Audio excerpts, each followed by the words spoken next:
Halo, assalamualaikum. Kembali lagi dengan suara Miss Dewi. Kali ini Miss Dewi akan membahas 8 kesalahan dalam mempelajari bahasa Inggris. Tapi sebelumnya Miss Dewi minta tolong untuk kalian tekan tombol subscribe-nya, bunyikan loncengnya. Oke, yuk kita lanjut ke pembahasan. Yang pertama yaitu noun, kata benda. Yang perlu diperhatikan itu jamak dan tunggalnya. Nah, kalau tunggal gampang, tinggal ditambah a. Tapi teman-teman suka lupa nambah akhiran s di kata benda yang jumlahnya banyak. Cuman gak semua kata benda jamak itu bisa ditambah s, karena ada dua macam kata benda, yaitu countable noun dan juga uncountable noun. Untuk lebih jelasnya, coba perhatikan kalimat berikut. Ada kata book, countable noun. Ada kata information, uncountable noun. Kata benda tidak bisa dihitung. Contohnya, ada kalimat I have a book. I have a piece of information. Ada penanda a sama a piece of. Kemudian yang kedua, ada kata how many books do you have? Ada berapa banyak buku yang kamu punya? Atau how much information do you have? Ada berapa banyak informasi yang kamu punya? Coba lanjut ketiga, yang sedikit. I have a few books for you. Ada juga I have a little information for you. Perhatikan penanda few dan juga little di situ. Jadi kadang-kadang walaupun tanpa ada s, ketika ada penandanya banyak, misalkan kata much, itu berarti banyak. Oke, selanjutnya yang kedua adalah artikel a atau the. Teman-teman banyak yang bingung.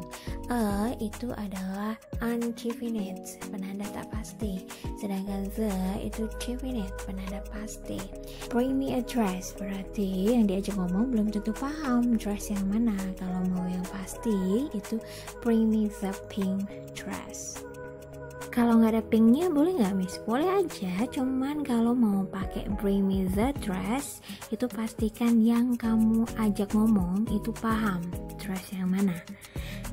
Sama halnya kayak bahasa is an Indonesian language. Kalau kita nggak yakin yang kita ajak ngomong itu tahu informasi itu, jangan pakai the, pakai aja a. Next, yang ketiga, subject verb agreement. Apa itu? Yaitu aturan pengatur subjek dan juga verb. Nah, diingat terus pada kalimat verba, subjek tunggal itu selalu diikuti verb as di tenses present tense. Di kalimat nomina atau kalimat tak berpredikat selalu diikuti to be. Miss Dewi nggak perlu ulangi lagi ya cara penggunaan to be-nya. Langsung kita ke contoh. Ya. Contohnya ini, subjek tunggal selalu diikuti verb as, kecuali I go to Bali. Kalau yang ini penggunaan to be di kalimat nomina. Oke. Nah, perhatikan itu ada kata books. Those books are cheap. Nah, kalau banyak berarti to be-nya juga are. Nah, itu yang biasanya lupa. Lanjut ke kesalahan umum yang keempat, yaitu penggunaan auxiliary. Simpelnya nih, biar gampang diingat, do itu selalu berhubungan dengan simple tense, entah itu present tense atau past tense. Kalau past tense ya tinggal diganti did. Terus kemudian be itu selalu berhubungan dengan continuous tense atau passive voice. Kemudian have itu selalu berhubungan dengan perfect. Ketiganya itu biasanya nggak akan berubah, ya itu rumus pastinya. Jadi kalau misalkan teman-teman lakuin kesalahan, teman-teman bisa gampang ngoreksinya. Lanjut yang kelima adalah irregular verb. Nah, ini yang biasanya disepelekan sama teman-teman. Memang kebanyakan kata kerja itu beraturan. Kalau verb 2-nya tinggal tambahi ed, verb 3-nya juga tinggal tambahi ed. Tapi ada sebagian kata kerja yang tidak beraturan. Verb 1, antara verb 1, verb 2 dan verb 3 itu berbeda-beda. Jadi teman-teman hanya bisa menghafal dan mengingat-ingat mana nih kata kerja yang berbeda setiap bentuk kata kerjanya. Yuhu, sekarang kita lanjut ke nomor 6, yaitu word order. Please remember that question sentence itu selalu dimulai dari question, terus auxiliary, terus subject, terus verb. Nah, itu susunan yang pasti. Ayo kita lanjut ke contoh.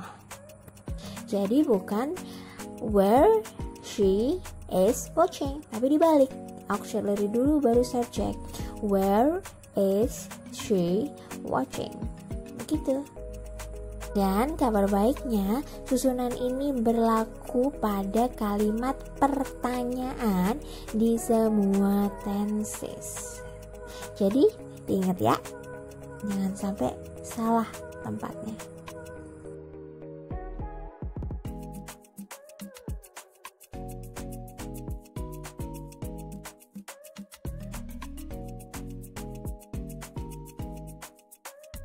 Oke, 2 nomor terakhir. Sekarang kita bahas yang simple tense. Nah, kebanyakan nih pada bingung bedain mana yang simple perfect tense, mana yang simple past tense. Kedua tenses ini sama-sama berarti telah terjadi, zona waktunya di waktu lampau. Bedanya kalau past tense itu hanya cerita, cuma sekedar curhat dan hanya pada saat itu juga. Tapi kalau present perfect tense itu sudah dilakukan dan sekarang masih terjadi. Contohnya misalkan begini. Nah, aku baru aja dapat ketupat dari tetangga. Aku pengen banget makan itu ketupat, tapi ketupatnya cuma sedikit. Nah, tiba-tiba suamiku datang, terus bilang, I ate ketupat. Kira-kira kalau kalian jadi aku, ya aku bakalan worry nggak? Worry kalau ketupatku habis? Coba tebak, coba. Iya betul, aku nggak akan worry karena suamiku ngomongnya I ate ketupat. It means berarti ketupatku masih utuh. Iya betul, kalau diartikan artinya aku udah makan ketupat. Nah, tapi kalau kalimatnya I ate ketupat, ya nggak tahu itu ketupat siapa. Yang jelas nggak ada hubungannya sama sekarang. Lain halnya kalau suamiku bilangnya I have eaten ketupat. Nah, aku baru nih worry nih, soalnya dia pakai present perfect tense, sudah dilakukan dan masih ada hubungannya dengan waktu sekarang. Gitu deh. Yeay, sampai di nomor 8. Nah, biasanya nih teman-teman pada bingung bedain mana yang perfect tense, mana yang perfect continuous tense. Secara rumus, kalau continuous namanya continuous, berarti dia ada be-nya. Ada been, ada verb a. Nah, tanda yang paling ketara ada kata since atau for. Keduanya sama-sama sudah terjadi dan masih berhubungan dengan waktu sekarang. Bedanya, kalau yang present continuous tense itu keberlangsungannya lebih lama. Tapi kalau yang present perfect tense itu baru saja terjadi, baru aja terjadi. Nah, oke, sampai di sini paham? Ini lebih jelasnya nih, I've cooked the chicken dibanding dengan I've been cooking the chicken. Nah, kalau kalimat yang pertama itu aku baru aja selesai masak, ya kan? Tapi kalau untuk kalimat yang masak belum matang-matang juga, masaknya masih berkelanjutan, mungkin bisa jadi selama seminggu daging ayamnya direndang, bisa jadi kan? Nah, gitu deh. Paham ya? Nah, itu tadi 8 kesalahan umum dalam belajar bahasa Inggris. Oh ya, mesti punya challenge nih. Challenge-nya teman-teman bisa mengerjakan soal seputar 8 kesalahan yang mesti bahas tadi. Untuk 3 nilai teratas, teman-teman akan dapat giveaway dari Miss Dewi. Gimana cara ikutnya? Caranya teman-teman hanya membayar senilai Rp10.000 melalui OVO atau Dana. Setelah itu teman-teman bisa mendapatkan link soalnya dari Miss Dewi. Oke, jika berminat hubungi Instagram Miss Dewi di @kamisinggrisonwa. Oh ya, benefit lainnya teman-teman bisa gabung di kelas online Miss Dewi di grup WA untuk membahas 8 kesalahan umum yang kita bahas tadi. Cukup sekian dari Miss Dewi, minta tolong di like dan juga di subscribe. Mudah-mudahan bermanfaat dan wassalamualaikum.